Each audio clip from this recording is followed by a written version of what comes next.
The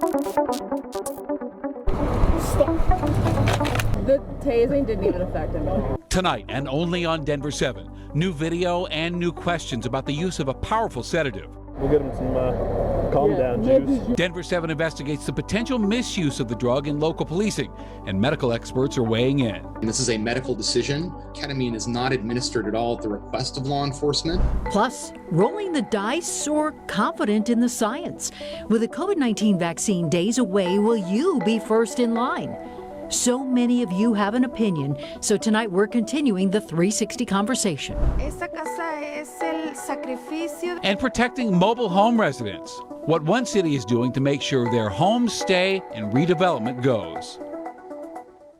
First to a Denver7 exclusive tonight, new video raising more questions about how Aurora paramedics are using a powerful drug. And this is video that Aurora Police and Fire thought you would never see.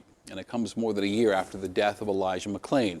Now, medics injected McClain with a heavy dose of ketamine shortly before he died in police custody. Denver7 investigator Jennifer Kowaleski has the body camera footage the department took more than 3 months to release.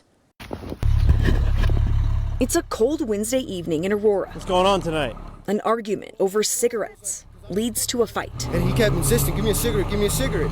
And when he didn't, he swung first. And then a heated interaction with police. Hey, get back! Get down on the ground now! 221-1 at gunpoint. Get down, all the way on the ground! Don't you move! But it's what happens several minutes later that now has the attention of Aurora's highest-ranking officer. Stop!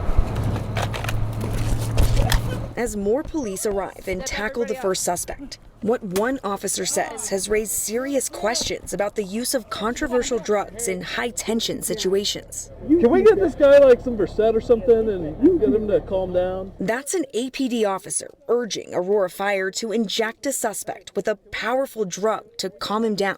The officer then turns directly to paramedics to ask again. Can we get like Versed and calm this dude down, or Haldol or something? Let's give him some juice to go to sleep. And that juice ends up being ketamine. You ain't going to sleep. And then we can deal with him? A medical decision and drug police aren't supposed to encourage paramedics to use. But within 7 seconds of the officer asking for sedatives, an Aurora Fire paramedic walks up. Yeah, he was. He's been tased already. Dude, stop. Not long after, police restrain him. And despite the suspect's pleas against it, no, you're not hitting me with nothing. I said no. The same paramedic injects the suspect with 450 milligrams of ketamine. 450 in. A fast-acting anesthetic that quickly knocks him out. Ketamine is basically a rapid tranquilizer. All of your vital signs look great. The drug is regularly used in hospitals. But paramedics are increasingly using it to help police arrest suspects they feel are out of control. Case in point, what happened in the newly released police video we've been showing you. If we get him some meds, he'll probably, we'll get him some calm down. The incident with Elijah McClain about a year ago really brought ketamine to the forefront. After the death of Elijah McClain, who died in police custody, following a heavy dose of the drug, Aurora Councilman Curtis Gardner led the charge to temporarily ban paramedics from using ketamine. He also brought into question the drug's role in policing. Do you have concerns that law enforcement is encouraging paramedics to use this drug or calling them in for this drug? I have concerns that individuals without the expertise to decide if it's the most appropriate drug to use are encouraging its use. Concerns we're now seeing firsthand on that Aurora police video.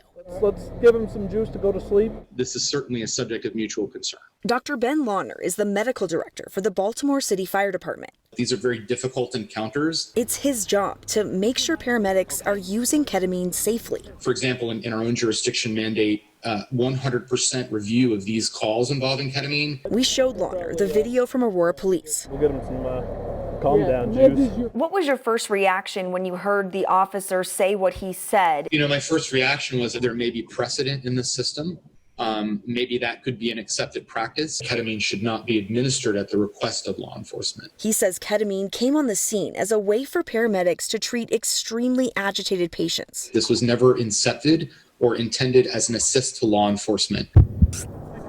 Not as a drug to help police arrest unruly suspects. There are concerns when you look at the police request for ketamine. Dude, stop. There are national discussions going on about this, and the medical directors have to be, I think, very engaged. We wanted to sit down with both Aurora Fire and police.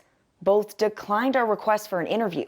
In a statement, Aurora Police Chief Vanessa Wilson said, "This incident occurred nearly 2 years ago, long before the national conversation surrounding the use of ketamine." She went on to say, since she took over as chief in January, officers have already been reminded they are not to suggest or attempt to direct medical treatment. She called the officer's choice of words not ideal, but said he was trying to get the man in crisis help. In another lengthy statement, Aurora Fire Rescue said the Aurora Police Department does not influence our decision-making for treating patients and that its paramedics maintain medical control. But what you saw on that video is further proof of the concerns already raised about the use of ketamine in policing. I'm Denver7 investigator Jennifer Kowaleski. Well, we knew things were bad in Colorado, but the state really put things into perspective today. The state is now projecting at least 2,000 more Coloradans will die because of the virus by the end of this year. It's 2,000 deaths in less than 30 days. Some perspective here, we have had 2,700 Coloradans die because of COVID-19 since this began 8 months ago. We knew holiday gatherings were going to bring a strong surge of cases and hospitalizations, and look at that. Today, 6,000 new cases added to our statewide count. Nearly 2,000 are hospitalized tonight. That means 83% of our ICU beds are in use. And the FDA says it is working day and night to review COVID-19 vaccines before approving them for emergency use. For now, Tri-County Health says Colorado will likely receive about 46,000 doses in the first vaccine shipment, and they could arrive as early as December 11th, next Friday. Of course, that really depends on FDA approval and their timeline. And once they give the green light, we know the CDC recommends those initial doses be handed out to healthcare workers and elderly residents in long-term care facilities. And once a vaccine is widely available, doctors are now saying you'll need the vaccine even if you have recovered from the virus. And tonight, despite medical experts encouraging everyone to get vaccinated, we know some of you aren't sold on the vaccine. A Pew Research study found only about half of American adults say they would definitely or probably get vaccinated. Some question if it's safe, reliable, or maybe if production was rushed. Now, earlier on Denver7, we went 360. We talked to a CSU researcher working on the vaccine who says you have to trust the science. Yes, the process was quick, but you have to think about how far technology has evolved. And researchers say they are sharing information unlike ever before. Some doctors admit they won't have the answers right away in terms of safety, but they ask you to reflect on how you go about your daily life. What activities do you do that put you in a high exposure category? And for others, this is about bringing people back together and getting the economy back on track. This vaccine is a ticket out of this mess that we're currently in. Now tonight, Vice President-elect Kamala Harris says she will get a COVID vaccine. We know former Presidents Barack Obama, George W. Bush, and Bill Clinton will publicly get vaccinated to prove it's safe and to help promote confidence in the vaccine safety. We heard a lot of different opinions all day long from you, our Denver7 viewers. So we're going to start with Jean. Jean writes, "We don't win this battle without a vaccine. You want the economy back? Roll up your sleeves, folks." And for an Air Force veteran, Brian has a different take, saying this is another way to serve the country. He writes, "Anyone can serve without putting on a uniform. Just like serving in the military, it is a commitment to the country."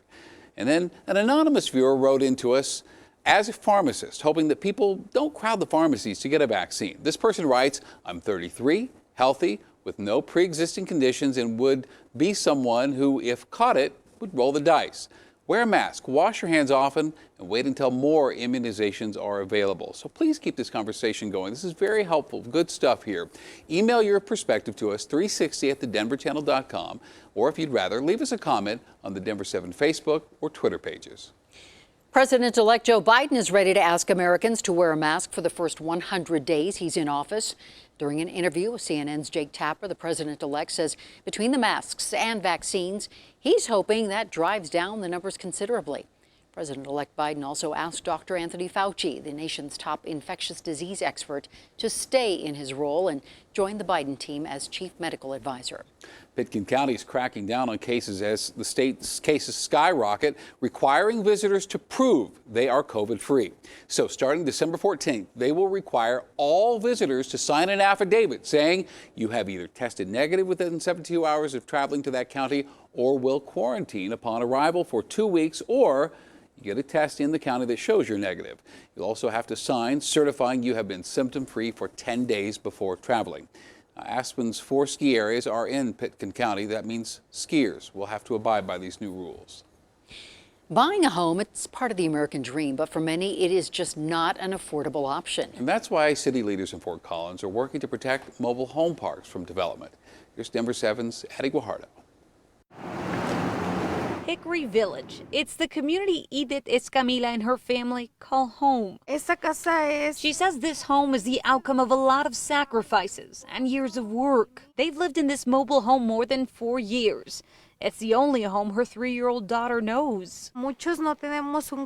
She says a lot of us don't have credit, and we can't count on financing or home loans to become homeowners. It's why her family is at ease following the unanimous vote by the Fort Collins City Council to implement a new mobile home zoning. It will preserve 6 of 10 mobile home properties within city limits, including Hickory Village. This zoning is more restrictive. District 6 City Council member Emily Gorgel helped push for the change and create the zoning aimed at helping protect residents. One of their biggest fears was that because of the development pressures in Fort Collins, that they were going to be displaced with their park closing. She says in the last decade, 5 mobile home parks have closed, displacing thousands of people, mostly immigrant families and the elderly. But not everyone is on board. 2 property owners spoke out. Under the new zoning, the redevelopment of a property must be reviewed by City Council, and residents must be notified in advance. Right now, a mobile home park resident owns their home, but they may not own the land underneath them, and so they're really only living half the American dream. Emily says the ordinance complements a state bill, which gives residents an opportunity to purchase the property that's up for sale, a day Edith dreams of. But for now, her family says they have a sense of security because our home will be here for a long time. In 2 weeks, the City Council will regroup for a reading to finalize the new zoning. Addie Guajardo, Denver 7. I felt helpless. I didn't know what was wrong with me. Surviving against all odds. I just try to keep going. A woman who was given a slim chance of survival beat COVID, but is now left in limbo. It's frustrating. I'm used to working. Jobless and now on the verge of being homeless, and tonight she needs your help. We warmed up today, but wait until you see how hot it gets in the extended forecast. Plus, Time Magazine's first ever Kid of the Year from right here in Colorado. Tonight, her message and her mission that's landed her on the cover. We all have a common goal in mind, and that common goal is to do what's best for society.